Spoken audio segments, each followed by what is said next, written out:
waktu malam. Betapa indahnya, Masya Allah.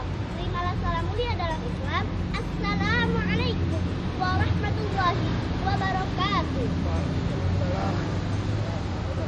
Hamdan wa syukran lillah, salatan wa salaman ala rasulillah. Amma ba'du. Setinggi puji sedalam syukur hanya kehadirat the King of the King, the Lord of the World, the Creator of everything in the universe, Allah Subhanahu wa Ta'ala. Seluas langit dan bumi, seluas penjuru galaksi, nikmat Allah yang akbar takkan pernah terputus. Salawat salam limpah bersyukur kepada Muhammad, Nabi yang masyhur. Allahumma shalli ala Muhammad wa ala ali Muhammad. Nabi penghulu segala umat, membawa rahmat di dunia dan di akhirat. Hadirin pintu pramuka yang Allah muliakan, pada bulan Ramadan ini toleransi menjadi salah satu sikap yang pernah kita terapkan.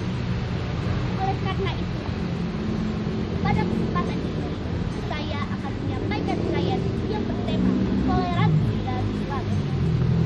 Sebagaimana yang kita ketahui, Indonesia merupakan negara multikultural. Di Indonesia terdapat 6 agama yang berbeda, 200 bahasa, 1.340 dan 300 etnis yang tentunya memiliki keunikan tersendiri. Namun sayang hadirin, keberagaman suku bangsa, bahasa, agama, adat dan istiadat ini seringkali menjadi lahirnya pemicu fanatisme buta, persaingan tidak sehat, perselisihan, bahkan perpecahan yang mengikis habis kesatuan.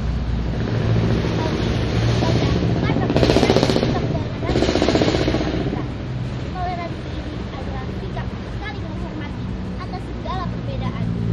Toleransi ini sepenuhnya diharuskan oleh Islam. Meskipun Al-Quran sebagai pedoman umat Islam tidak secara tegas atau surat menjelaskan tentang toleransi, namun secara tersirat terdapat ayat-ayat Al-Quran yang menjelaskan tentang konsep toleransi dengan segala batasan-batasannya secara jelas dan gamblang. Jadi, bagaimana konsep toleransi dalam Islam pada lingkup keberagaman berlandaskan Al-Quran?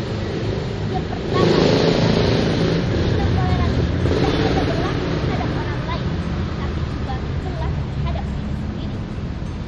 Bahkan, sikap toleransi harus dimulai dari diri sendiri. Rasulullah mengingatkan bahwa kita harus memberi hak yang proporsional terhadap diri kita sendiri.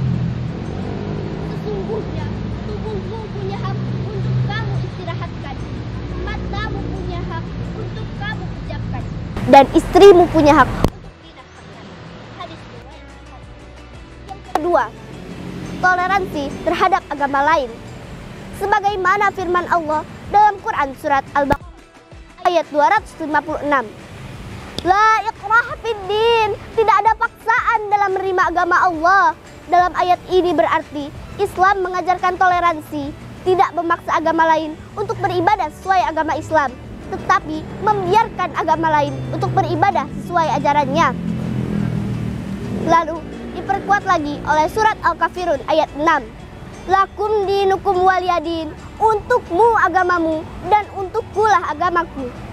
Adanya perbedaan agama dan keyakinan adalah realitas yang dikehendaki oleh Allah Subhanahu wa Ta'ala yang telah memberi mereka kebebasan untuk memilih.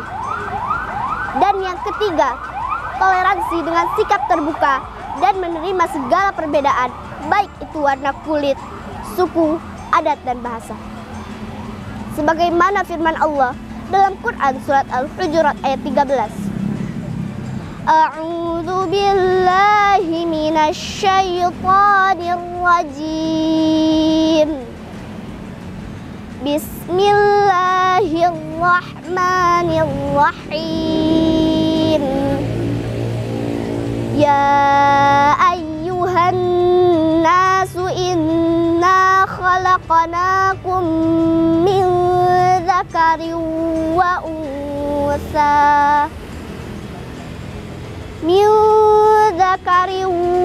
unsa waja'alnakum syu'uban wa qabaila lita'arafu.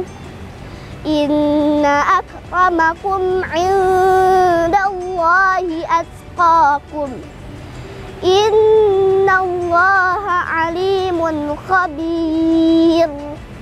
Hai manusia, sesungguhnya kami menciptakan kamu dari seorang laki-laki dan seorang perempuan dan menjadikan kamu berbangsa-bangsa dan bersuku-suku supaya kamu saling mengenal.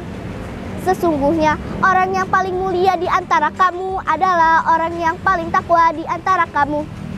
Sesungguhnya Allah Maha mengetahui lagi Maha mengenal. Pada ayat ini berarti menjelaskan tentang hakikat penciptaan manusia dan menegaskan bahwa tidak ada yang membeda-bedakan manusia di sisi Allah kecuali ketakwaannya. Dan perlu diketahui, sikap toleransi ini telah dicontohkan oleh Rasulullah SAW. Ketika dalam sebuah perjalanan, ada jenazah dalam keranda mayat lewat. Lalu Rasul berdiri sebagai tanda hormat. Namun sahabatnya bertanya, "Itu kan tadi mayat orang Yahudi, Rasul?" Lalu Rasul menjawab, "Bukankah mayat juga manusia?" Ini adalah salah satu contoh toleransi luar biasa yang beliau contohkan. Saudaraku, dari uraian tadi bisa kita simpulkan. Yang pertama, kita diciptakan dengan segala keberagaman hanya untuk saling toleransi. Yang kedua, toleransi harus dimulai dari diri sendiri. Dan yang ketiga, berpegang teguh pada ajaran agama Allah tentang tata cara toleransi. Hadirin yang berbahagia, bulan Ramadan adalah bulan yang penuh berkah. Tidak hanya bagi umat muslim, tapi juga bagi seluruh masyarakat. Karena bulan Ramadan mengajarkan nilai-nilai kebaikan, kasih sayang, kesabaran, dan toleransi. Maka marilah kita jadikan bulan Ramadan ini momentum untuk memperkuat persatuan, menjadi ajang silaturahmi, dan sekaligus sebagai refleksi pentingnya toleransi hidup berdampingan dalam damai. Sekian dari saya. Sebelum saya tutup, izinkan saya berdendang. Buah jeruk, buah delima, dimakannya di pinggir kali. Kita ini umat beragama, ayo kita saling toleransi. Ke Jakarta membawa buku, beli buku bersama Siti.